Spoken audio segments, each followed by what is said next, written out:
আপনি যেমনটি জানাচ্ছিলেন, ঝিনাইদহের মহেশপুর 50 শয্যা হাসপাতালে 24 ঘন্টায় 84 জন রোগী ভর্তি হয়েছে। হাসপাতাল সূত্র আমাদের যেমনটি জানাচ্ছে, তাপদ্রাহ যত বাড়ছে রোগীর সংখ্যা তত বাড়ছে। বয়োবৃদ্ধ এবং শিশুরা হাসপাতালে আসলে ভর্তি হচ্ছে বেশি। হাসপাতালের বেড সংখ্যা 50।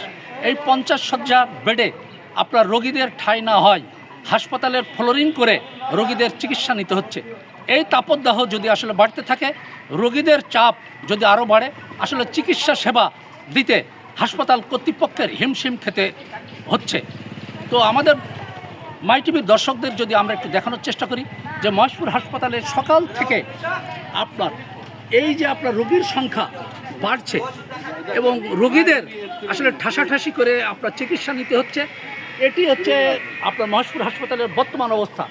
যারা সাধারণ খেটে খাওয়া মানুষ, তারা হচ্ছে আপনার সকাল থেকে রাস্তায় আপনার বাইর হচ্ছে না বললেই চলে।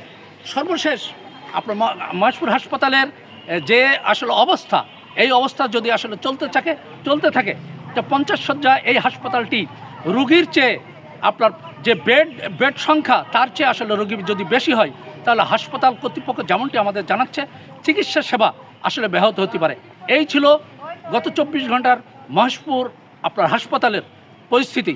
সরার হোসেন, মাই টিভি, মহেশপুর, ঝিনাইদহ।